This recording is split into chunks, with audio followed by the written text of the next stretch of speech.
So my wife and I are constantly fighting over the temperature in our house. She'll turn the heat up on the thermostat, and then I'll sneak over and I'll turn the heat down. Do you ever check the thermometer in your house or mess with the thermostat to change the temperature? Do you know the difference between a thermostat and a thermometer? Well, a thermometer simply tells us the temperature. Those old-fashioned ones have that red mercury inside that goes up as it gets hotter and down as it gets colder. A thermometer simply reacts to the temperature that someone else set. In some ways, I think we react a lot like a thermometer when we're around our friends. We kind of just go with the flow, or we follow the crowd. We laugh when they tell their dirty jokes. Our language gets a little more loose and free, and we'll join in the gossip even when we know it's wrong. In other words, we just react to what everyone else is doing, like a thermometer reacts to the temperature that someone else set.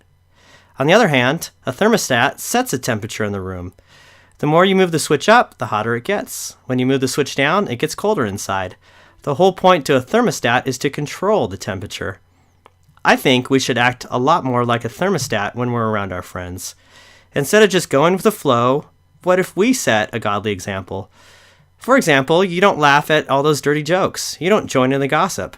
When your friends put others down, you only talk good about people. When you get an opportunity, you can even share your faith with your friends. You set the tone as much as possible with your friends, like a thermostat sets a temperature. So which one are you most like, a thermometer or a thermostat? 1 Timothy 4:12 says, "Don't let anyone look down on you because you are young, but set an example for the believers, in speech, in life, in love, in faith, and in purity."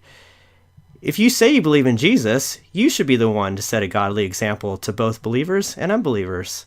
So don't just be a thermometer and follow the crowd. Be a thermostat and set a more godly example for your group of friends to follow. Now pause this video and talk about these questions.